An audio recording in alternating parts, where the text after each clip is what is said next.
Seigneur, qui démarre à partir de maintenant durant toute la semaine. Dans la thématique, Seigneur, fais-nous vivre ta gloire. Merci, Père, pour ce que tu accompliras et ce que tu feras pour chacun d'entre nous et pour cette assemblée tout au long de cette semaine. Nous nous attendons pleinement à toi. Sois béni, sois glorifié. Au nom de Jésus. Amen. Amen. Gloire à Dieu. On peut s'asseoir. Je voudrais introduire cette semaine avec deux références de la Bible.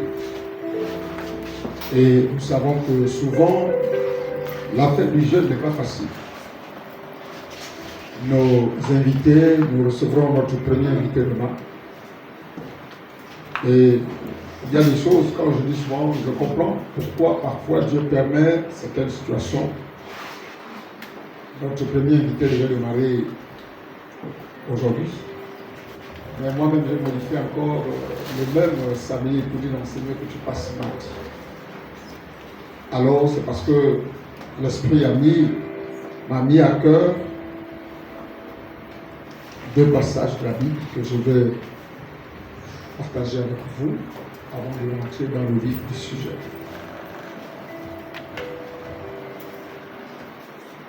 Le premier passage se trouve dans Matthieu chapitre 5. Matthieu chapitre 5.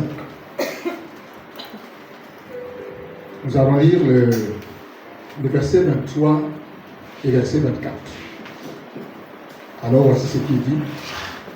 Si donc tu présentes ton offrande à l'autel et que là tu te souviens que ton frère a quelque chose contre toi, laisse là ton offrande devant l'autel et va d'abord te réconcilier avec ton frère. Puis reviens présenter ton offrande. Le verset 25, la Bible dit accorde-toi promptement avec ton adversaire. Bon, je vais m'arrêter. Le deuxième passage se trouve dans 1 Timothée chapitre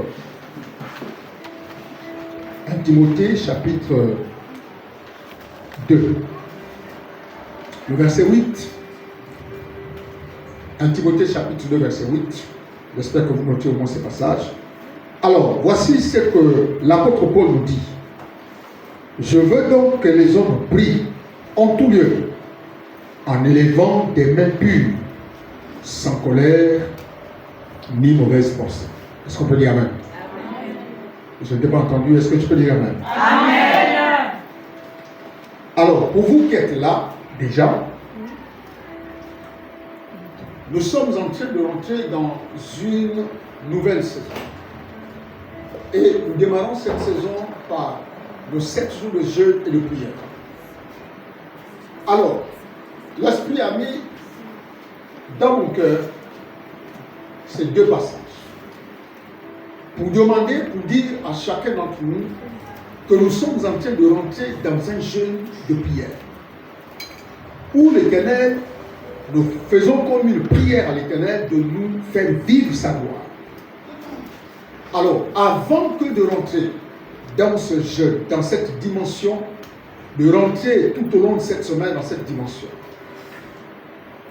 nous tous qui sommes là assis, la Bible dit, je le dis, que les hommes prient en tout lieu en élevant des mains pures, sans colère, ni mauvaise pensée. La colère, ça veut dire que c'est une action qui agit au niveau du cœur.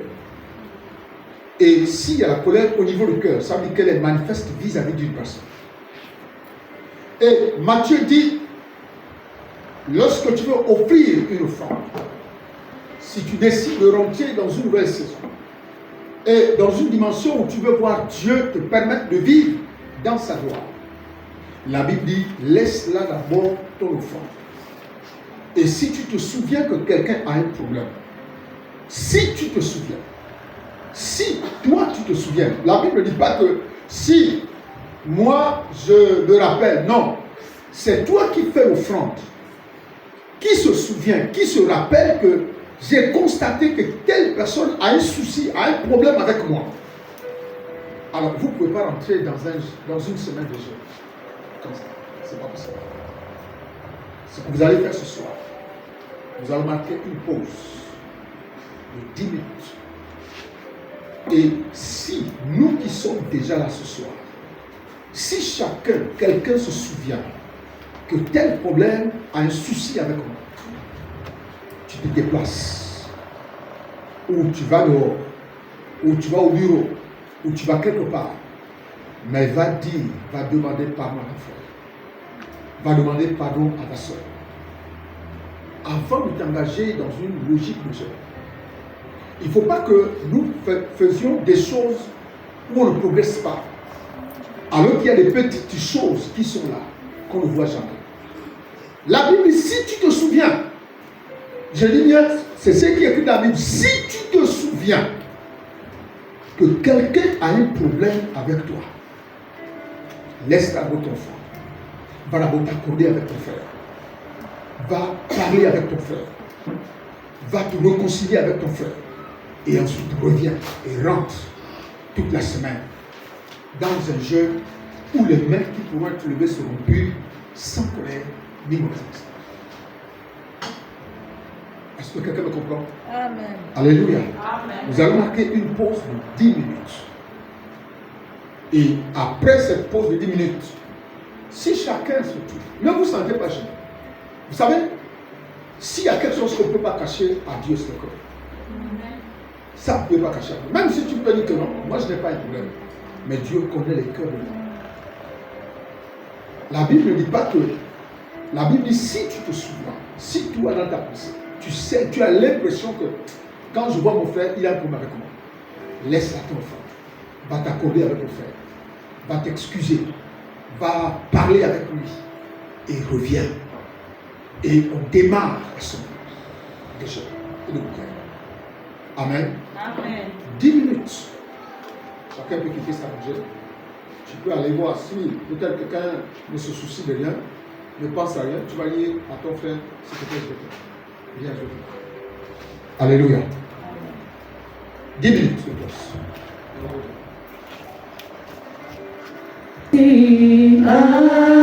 Assis sur ton trône de gloire, tu règnes à jamais, tu es élevé au-dessus de tout l'univers, tu règnes à jamais, tu es assis sur ton trône de gloire. Tu règnes à jamais, tu es élevé au-dessus de tout l'univers, tu règnes à jamais.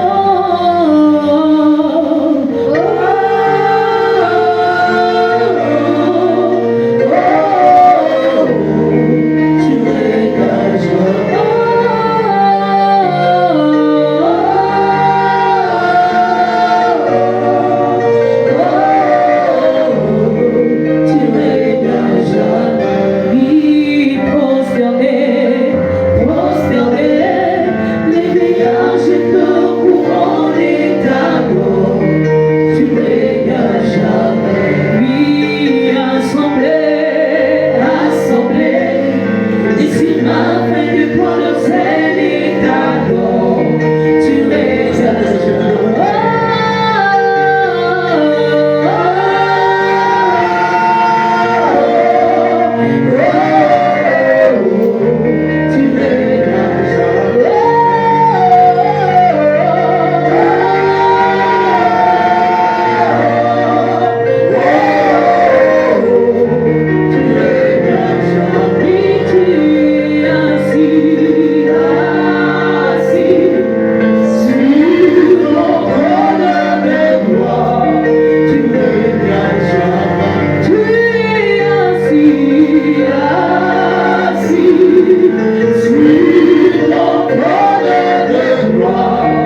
transformation Alléluia. par la révélation de ta gloire. Au nom de Jésus-Christ de Nazareth. Nous nous abandonnons à toi, Seigneur, tout au long de cette semaine. Nous nous attendons à toi. Dans tous les domaines de nos vies, Seigneur. Et dans tous les domaines de la vie de cette assemblée. Nous nous attendons à toi. Sois béni, sois glorifié. Au nom de Jésus. Amen. Amen. Exode chapitre 33.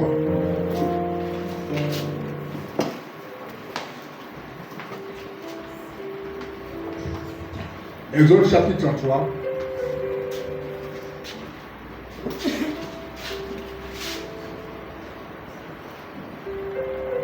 Nous allons lire les versets 12 au verset 23.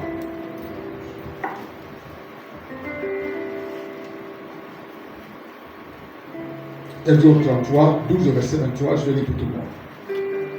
Moïse dit à l'Éternel, voici, tu me dis, fais monter ce peuple, et tu ne me fais pas connaître qui tu enverras avec moi.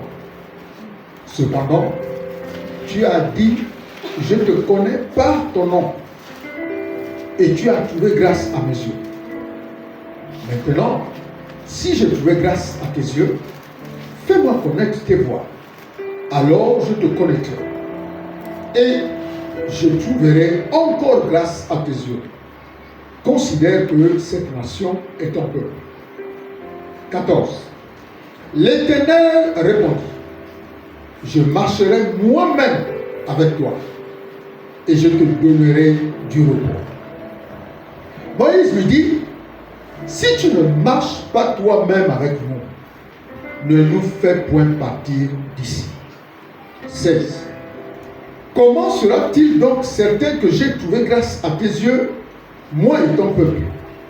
Ne serait-ce pas quand tu marcheras avec nous, et quand nous serons distingués, moi et ton peuple, de tous les peuples qui sont sur la face de la terre? 17.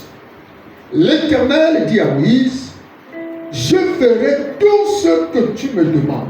Ah, il faut que c'est Moïse. Pour que l'Éternel dise cela. Car tu as trouvé grâce à mes yeux, et je te connais par ton nom.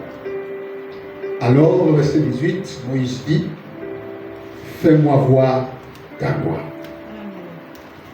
19. L'Éternel répondit, je ferai passer devant toi toute ma bonté, et je proclamerai devant toi le nom de l'Éternel. Je fais grâce à qui je fais grâce, et miséricorde à qui je fais miséricorde. L'Éternel dit, tu ne pourras pas voir ma face, car l'homme ne peut me voir et vivre. L'Éternel dit, voici un lieu près de moi.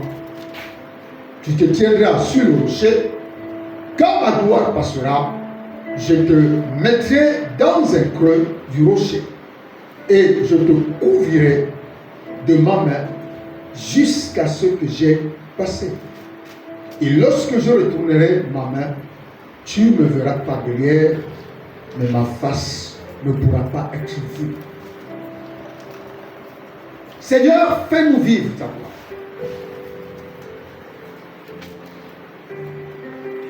Beaucoup pensaient peut-être que je parlais de fais-nous voir ta gloire.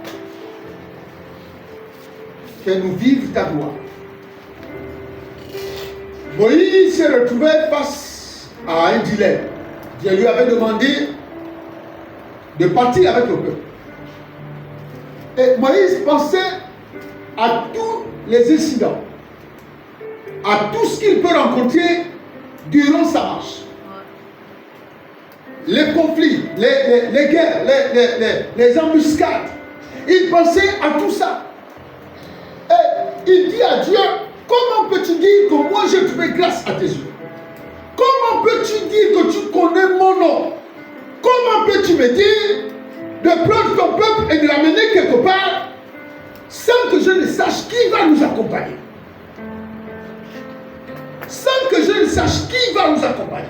Et Dieu va dire quoi à Moïse? Il dit, moi-même, je marcherai devant avec vous. Et là, Moïse va être rassuré. Il dit à Dieu, pardon frère, si tu ne marches pas devant nous, si tu ne marches pas avec nous, je ne bouge pas d'ici. ne nous fais pas déplacer. Et il a encore parlé jusqu'à ce qu'il arrive. Le verset 17, quand il a encore parlé au verset 16, comment sera-t-il donc certain que j'ai trouvé grâce à tes yeux, moi et ton peuple? Ne serait pas quand tu marcheras avec nous et quand nous serons distingués, moi et ton peuple, avec tout le peuple qui sont sur la face de la terre. C'est-à-dire que pendant ce temps-là, Moïse dit à Dieu, on aimerait te voir marcher devant nous. C'est ce qui va marquer la différence entre nous et les autres peuples. Ça va nous rassurer, ça va nous mettre en confiance. Amen. Si tu ne marches pas devant nous, on serait la risée. Et il a dit quoi? Dieu dit quoi? Il dit, je ferai tout ce que tu me demandes. Aïe. Si Dieu peut faire tout le temps tout ce que nous lui demandons, il faut dire Moïse, il a dit, je ferai tout ce que tu me demandes. Et quand il dit ça, Moïse, quand il le peut comme ça, Moïse, il dit, parce que tu as trouvé grâce à mes yeux, je te connais par ton nom. Ça veut dire, frère, qu'il y a les dimensions de la révélation de la gloire de Dieu qui sont un facteur de la grâce de Dieu. C'est-à-dire que Dieu se révèle, Dieu te fait grâce pour te permettre de vivre ça, pour te permettre de voir certaines choses. Ce n'est pas un fait que nous soyons tous chrétiens, non. Il y a des dimensions qui émanent de la grâce de Dieu. Il y a des dimensions, des niveaux que tu veux atteindre. Et ces niveaux, ce sont des niveaux qui t'ont été donnés de connaître par la grâce de Dieu. Et Dieu dit, je ferai tout ce que tu m'as demandé parce que tu as trouvé grâce à mes yeux. Et je te connais. Je te connais, tu as trouvé grâce à mes yeux. Autrement dit, Dieu voulait dire, je retourne un peu ces paroles. Et il voulait tout simplement dire que, Moïse, si tu n'as pas trouvé grâce à mes yeux, je ne peux pas me révéler à toi. Je ne peux pas. Et c'est pourquoi il dit alors, Moïse, je ne sais pas à quoi il pense. Il dit, révèle donc, montre-moi, il dit quoi? On est au verset 18. Moïse dit, fais-moi voir ta gloire. Et tout ça, Dieu exécute. Il dit, fais-moi voir ta gloire. Alors Dieu dit quoi? Il dit, Éternel, je connais, je ferai passer devant toi toute ma bonté. Je proclamerai devant toi le nom de l'Éternel. Je fais grâce à qui je fais grâce, et miséricorde à qui je fais miséricorde. Mais tu ne pourras voir ma face, car l'homme ne peut voir ma face. L'Éternel dit, voici un lieu proche. Donc, il dit, tu te tiendras sur le rocher, et quand ma gloire passera, je te mettrai dans le creux du rocher, je te couvrirai de ma main jusqu'à ce que j'ai passé. Il dit, et tu me verras pas. Et lorsque je retournerai ma main, tu me verras par derrière, mais ma face ne pourra pas être vue. Alléluia. Moïse a dit à Dieu, fais-moi voir ta gloire. Pourquoi faire? Est-ce que nous voulons seulement voir la gloire de Dieu? Et puis, la suite c'est quoi? Je veux voir la gloire de Dieu et je veux vivre dans cette gloire. Et la Bible dit, comme Moïse voulait voir la gloire de Dieu, Dieu a fait voir à Moïse une partie de sa gloire. C'est-à-dire que la gloire, elle passait et Moïse la voyait.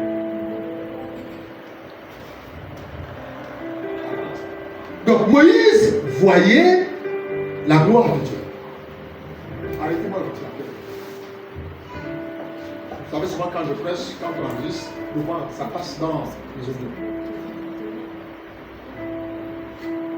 Donc la Bible dit, Moïse a demandé à voir la gloire de Dieu. Dieu lui a dit, il n'y a pas de problème. Je ferai passer toute ma bonté. Et la gloire de Dieu se manifeste de plusieurs manières, de plusieurs façons. La gloire de Dieu n'est pas seulement lorsqu'on voit une plus grande onction de la manifestation où les gens tombent. La gloire de Dieu se manifeste de plusieurs façons, de plusieurs manières. Amen. Et le point que je vais aborder ce soir, c'est la transformation par la gloire de Dieu. La transformation par la gloire de Dieu.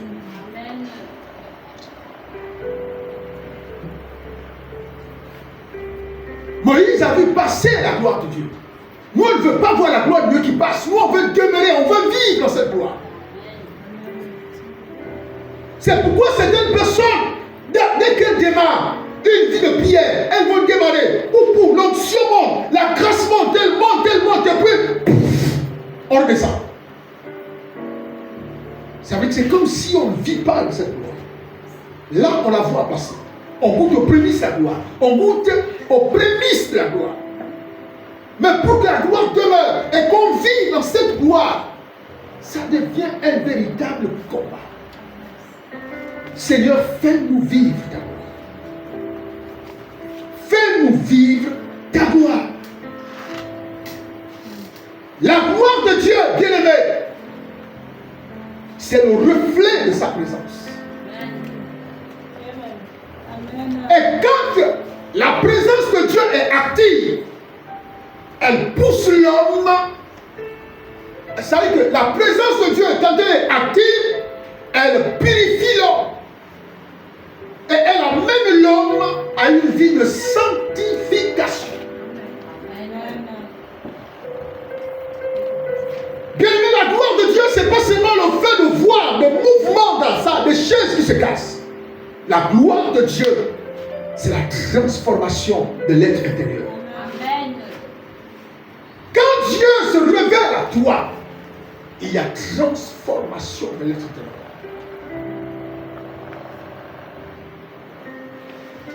Il a dit, fais-moi voir ta gloire, et nous voulons vivre la gloire éternelle. Pas seulement des choses éphémères, nous voulons vivre cela de manière quotidienne, permanente.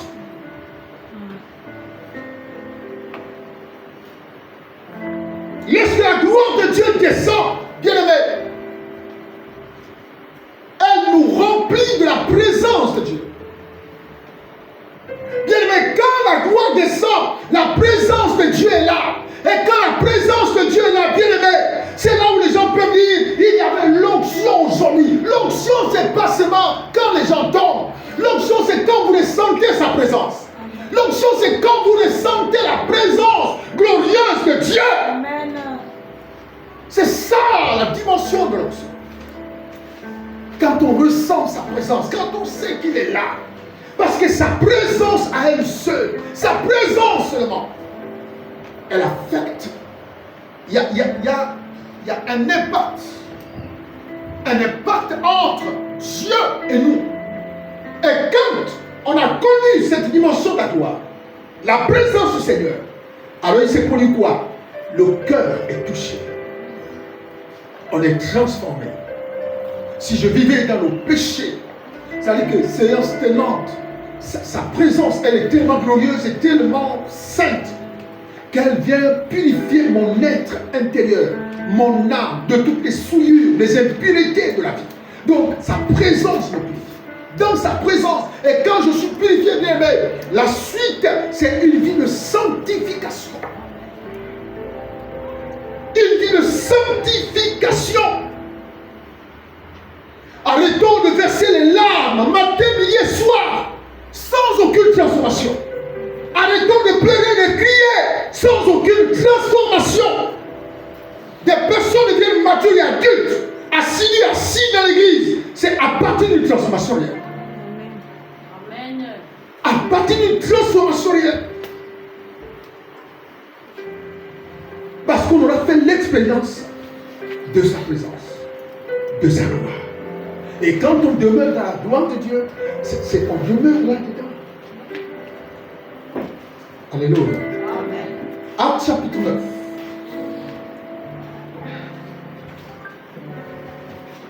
Actes chapitre 9.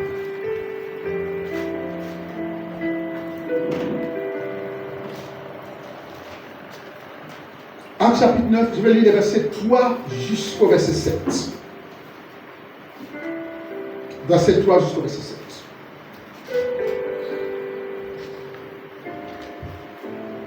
Voici ce qui est dit. Comme il était en chemin et qu'il approchait de Damas, tout à coup, une lumière venant du ciel resplendit autour de lui. Il tomba par terre. Là, on parle de Paul, hein, Saul-Tarse. Il tomba par terre. Et il entendit une voix qui lui disait, Saul, Saul, pourquoi me persécutes-tu? Il répondit, qui es-tu, Seigneur? Et le Seigneur lui dit, je suis Jésus que tu persécutes. Et il te serait dur de régeler contre les aiguillons. 6. Tremblant et saisi d'effroi, il dit, Seigneur, que veux-tu que je fasse?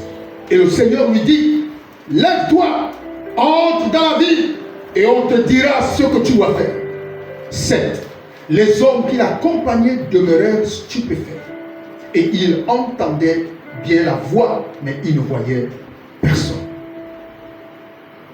La gloire de Dieu, quand elle descend dans la vie d'un homme, elle transforme cet homme.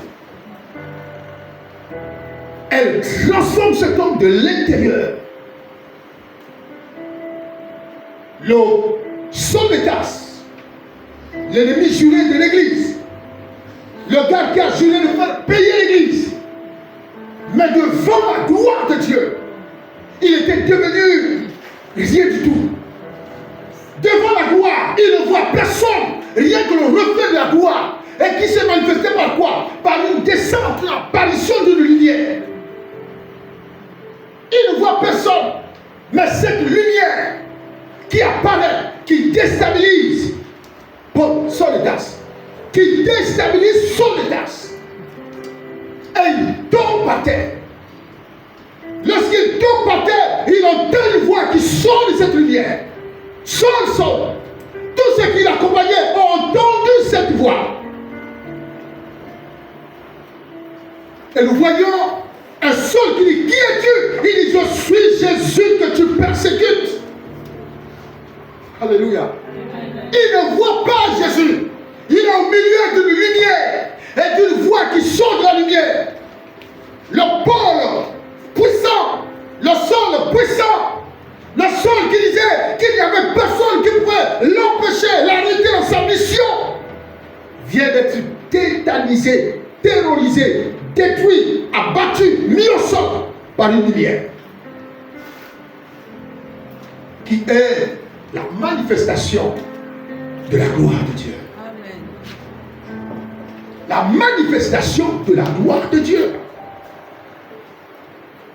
Dès qu'elle est apparue dans la vie de Saul de Tarse, Saul n'a plus jamais été l'ennemi de l'Église. Il n'a plus jamais été la même personne. Qu'est-ce que tu veux que je fasse, Seigneur? Va, on va te dire ce que tu vas faire. La gloire de Dieu ne se situe pas seulement sur le fait que l'on voit des gens qui tombent. Amen. Non. La gloire de Dieu, la dimension de l'onction ne signifie pas seulement des gens tombent. Non. Même si ça fait partie des éléments. Mais la gloire de Dieu vient d'abord pour transformer le cœur de l'homme, pour transformer le croyant, pour transformer la personne. Si tu vis la gloire de Dieu dans ta vie et qu'il n'y a pas de transformation intérieure, ce n'est pas évident que c'est la gloire de Dieu. Parce que la gloire de Dieu, le Dieu que nous servons, quand sa gloire vient dans ta vie, il y a transformation dans ton cœur. Transformation dans ton cœur. Ça ne se discute pas. Ça ne se discute pas. Il n'y a pas c'est comme ça que je suis, c'est comme ça que mon cœur est, c'est comme ça. Non. Si tu es comme ça, ça veut dire que Jésus n'a encore rien fait en toi. Amen. Ça veut dire que Jésus n'a encore rien fait. Tu n'as pas encore été au contact de cette gloire. Alléluia. Amen. Et je vous disais, je ne sais pas si c'est la semaine dernière, il y a des gens qui prient, mais qui n'atteignent pas le niveau qu'ils doivent être. Amen. On est là, nous prions, on n'atteint pas. La grâce de Dieu, quand Dieu te permet de voir certaines choses, c'est une grâce. Pourquoi tout le monde n'a pas cette même grâce? Pourquoi tout le monde ne voit pas? Et lorsque vous avez la grâce de voir, de vivre certaines choses, lorsque tu viens, tu t'approches pour dire, papa, voici ce que j'ai vu. La famille de Joseph, beaucoup se comportent comme la famille de Joseph. Voilà encore le réveil. Voilà encore, lui, il a fait ses songes. Lui, il fatigue les gens avec ses songes. Il fatigue les gens avec ses rêves. Et c'est que lui, il voit, tu ne vois pas ça. Alléluia.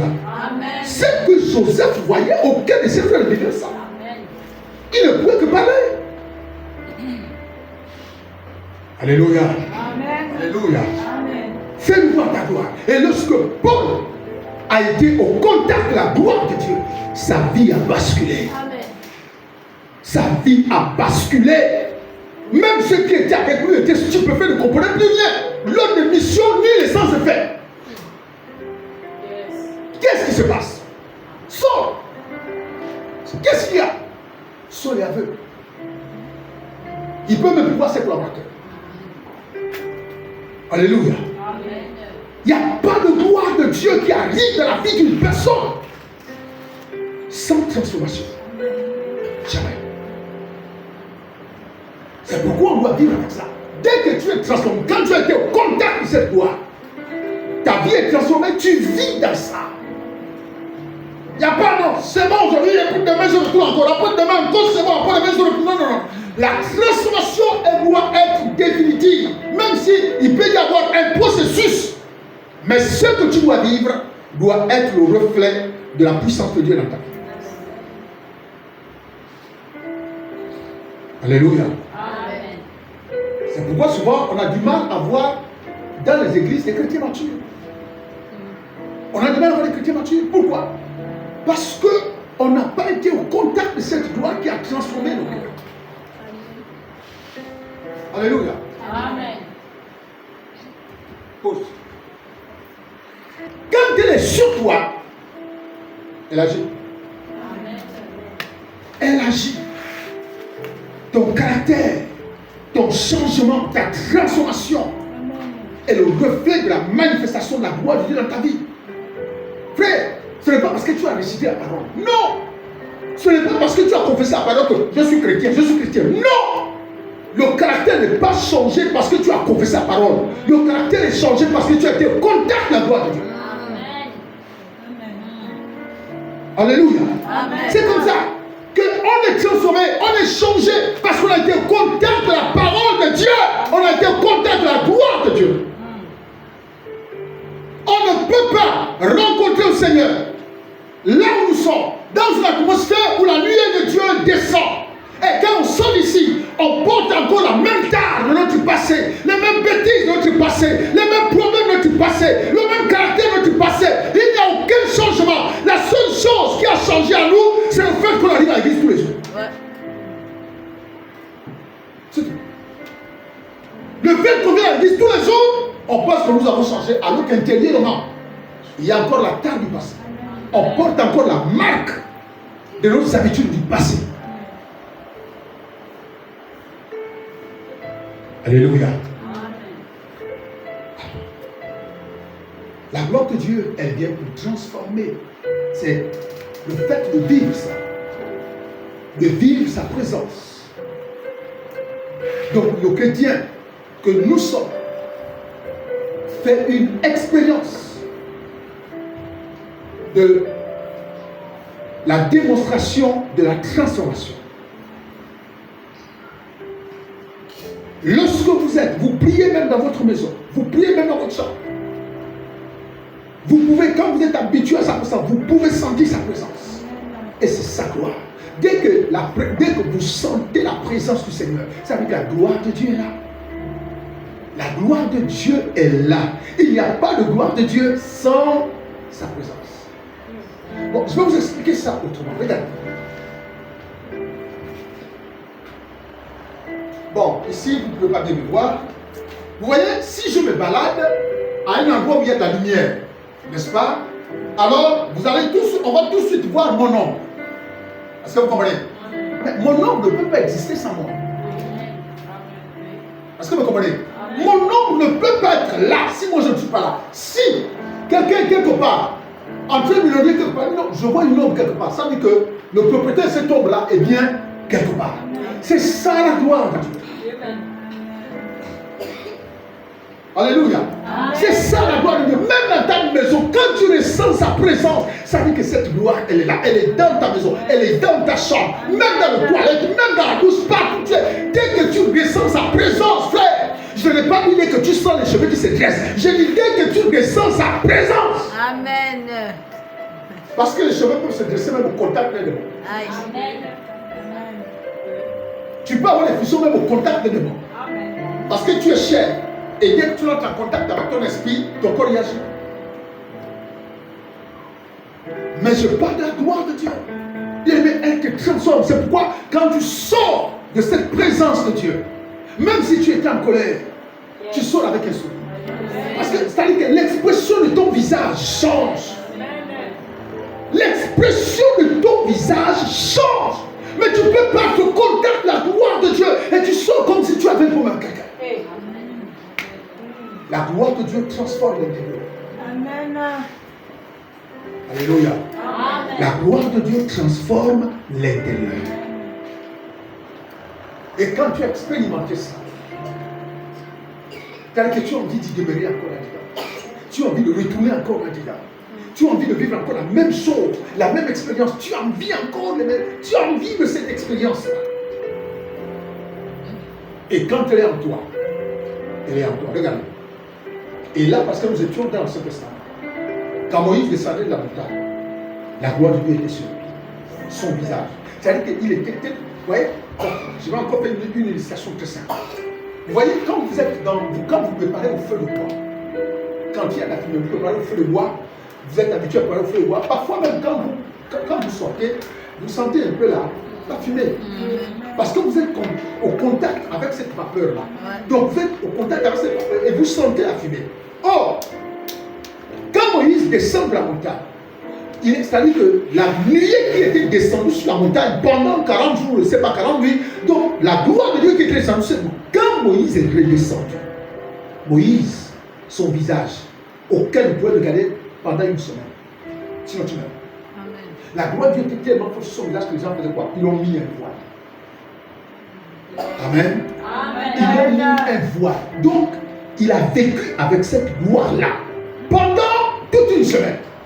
Mais là, parce que nous étions dans l'Ancien Testament. Or, la nouvelle alliance, la gloire de l'Éternel, quand tu la recherches, elle vit avec toi au quotidien, 24 sur 24. Amen. Alléluia. Amen. Elle vit avec toi, 24 sur 24. Moïse montait, aller à la montagne périodiquement. Oh, toi, tu peux aller à la montagne quand tu veux, quand tu as envie. Quand tu as envie, tu peux aller à la montagne. Tu peux gérer n'importe quand tu le veux, quand tu le désires. Il n'y a pas de gloire de Dieu dans la vie des chrétiens sans transformation. Alléluia. Amen. Parce que quand elle descend, elle se manifeste par sa présence. Elle nous purifie. Et elle nous amène à une vie de sanctification. Parce que dès que tu es déjà purifié, tu es obligé de te conformer. Tu es obligé de vivre dans la sanctification. La gloire de l'Éternel. Alléluia. Et lorsque tu es au contact de cette gloire, alors ton caractère, ton comportement, en fait ta nature ressemble de plus en plus à Christ. C'est ça la gloire de Dieu. Ne nous disons pas que quand on voit beaucoup de personnes qui tombent, on dit non, il y avait la gloire de Dieu, il y avait une onction. Non, l'onction c'est la parole. L'onction est dans la parole de Dieu. L'onction, elle est dans la parole. Parce qu'elle arrive à toucher nos cœurs. Elle arrive à nous convaincre de notre état. Elle arrive à agir à l'intérieur de nous. Elle nous amène à une transformation de cœur. La gloire de l'Éternel. Il est important que nous puissions comprendre ces choses. Seigneur, fais-nous vivre ta gloire. Fais-nous vivre ta gloire. Je ne sais pas le dire assez. Fais-nous vivre ta gloire. C'est Hébreu qui dit, beaucoup d'entre nous ont vu les choses, les bénédictions de loin et ne les ont pas saisies. Nous ne voulons pas voir passer la gloire. Nous ne voulons pas voir passer les bénédictions. Nous ne veut pas voir passer, voilà, c'est l'autre qui ne fait que passer, c'est le mariage de l'autre, c'est la vie de l'autre. Moi je ne fais que voir, il passe, moi je suis là comme spectateur. Dis avec moi, je refuse d'être spectateur. refuse d'être spectateur. Répète-le, je refuse d'être spectateur. Je refuse d'être spectateur. Je dois vivre cette gloire. Je dois vivre cette gloire. Alléluia. Amen. Amen.